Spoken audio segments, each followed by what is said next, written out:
দর্শক, গত ক্লাসে আমরা জবর দিয়ে ২৯টি হরফের উচ্চারণ শিখেছি। এই ক্লাসে আমরা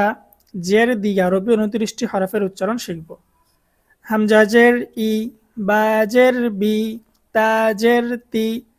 সাজের সি, জিমজের জি, হাজের হি, খজের খি, দালজের দি, জালজের দি, রজের রি, ঝাজের ঝি, সিনজের C, শিনজের she, সদজের C, বদজের the, طازر طي ظاجر ظي عينجر عي غينزر غي فاجر في قفجر قي كفجر كي لمجر لي মিমজের me নুনজের নি ওয়াওজের উই হাজের হি হামজাহ জের ই ইয়াজের ই